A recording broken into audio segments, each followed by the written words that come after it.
Caitlyn Clark that's setting out games, or is it the Indiana Fever making Caitlyn Clark set out games? Now, this game is one that they probably had circled with a smiley face by it. What are we doing? What are we doing? ESPN just revealed shocking information about Stephanie White after attempting to discredit Caitlyn Clark, and it is rocking the WNBA to its foundation. When White made a mistake on live television, the reality began to come apart. At that same instant, what ought to have been a straightforward injury update turned into a suspicion that Caitlyn Clark might be purposefully being sidelined by the Fever. The backlash is now erupting. Now, news broke moments ago that Caitlyn Clark will not be playing in tonight's game. Caitlyn Clark is officially out due to what is being described as a right groin issue, and she is currently taking it easy. However, that daily label is beginning to resemble week to week, or perhaps wait until August if you're lucky. According to Holly Rowe of ESPN, Clark just saw a specialist. There was no further harm discovered. There is nothing new to report. Nevertheless, the return date is inexplicably extended to the 3rd week of August. Weeks will pass before that happens. I don't think Caitlyn Clark should be kicking any down balls, quite frankly. She should be resting her frickin' leg. As if it couldn't get any more strange, a video of Caitlyn Clark kicking a soccer ball while attempting to test out for the US women's national team appears. Nor merely standing there, nor merely having fun, she is utilizing the leg that should be injured. Furthermore, this isn't just any old video. She is now being prevented from participating in games. Caitlyn Clark, of course, out today for her 13th game this season. The fans are furious. While some are utterly suspicious, others are devastated. One admirer said, "Why isn't she shooting threes or running the floor if she's healthy enough to swing her leg like that?" The question keeps coming up. Is there something more going on here, or is Caitlyn Clark genuinely hurt? Experts can help in this situation, and to be honest, they make a really good point. What if Caitlyn didn't choose this at all?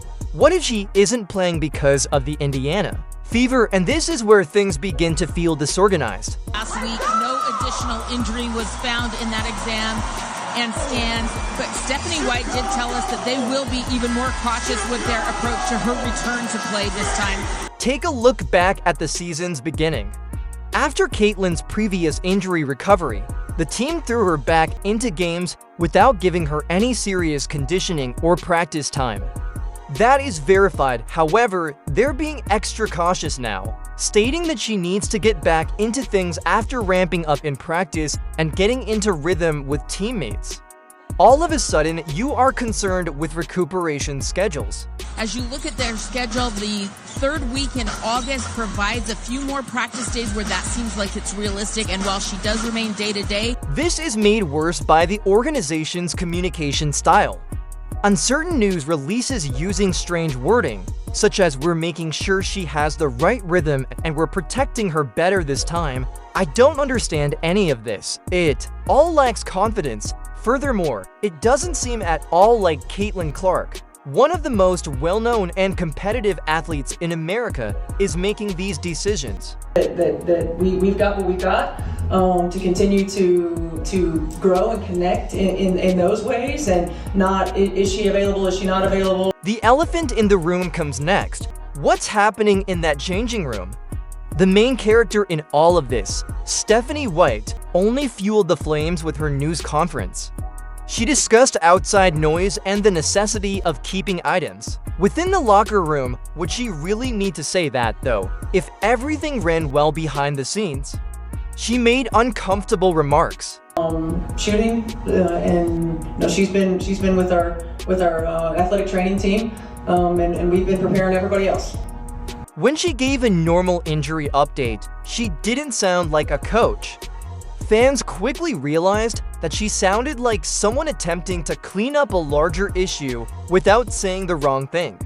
It was best expressed by one YouTuber: "It appears to be eerie. This is suspicious even in its timeliness." The matchup between the Indiana Fever and the Phoenix Mercury is already tense. Recall that Dana Bonner and Diana Taurasi are involved, and that Bonner left the Fever in really unpleasant circumstances. It's a personal game and drama. Clark isn't on the court for that right now. Clark's benching, according to others, is an attempt to keep her out of the spotlight and out of the crossfire. Others claim it's about avoiding further in-depth inquiries and making headlines. However, one thing is evident. No one still thinks this is a straightforward groin injury. Nothing else going on, and no more damage. Now it's just being patient with the process. This goes beyond simply managing injuries. This has to do with control narratives and potentially damage control from a group that is attempting to hide something far more significant than they are revealing, and it seems like the truth is getting farther away with each new footage, odd quotation, and game that goes by. The Fever Hope supporters will not simply stop inquiring.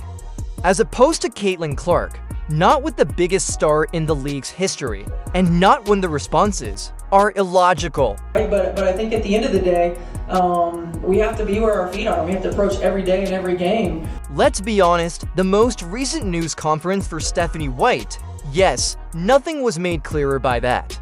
Actually, the exact opposite result was achieved.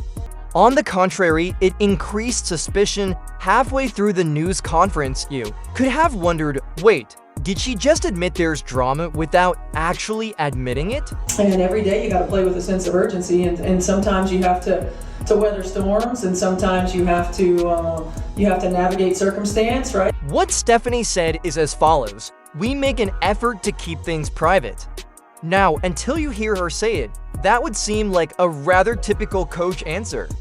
Wary and tight-lipped, almost as if they're attempting to plug a leak before it bursts. And as most people know, you have to work your way through that, and she did. And she's been really impactful for us off the bench. And we wanted to bring her energy. She continued by discussing mental stress, outside rumors, and how difficult it has been to cut through the chaos. Steven, what's that noise? Where is the noise coming from? Whose? Why are we suddenly acting like we're in crisis management mode when everything in that locker room is sunshine and smoothies? You have to navigate circumstance, right? But I think at the end of the day, we have to be where our feet are. We have to approach every day and every game. To be honest, there was a time when it seemed more like a press conference following a political scandal than a basketball update. It didn't sound like a coach confidently guiding a squad, and it was defensive and ambiguous.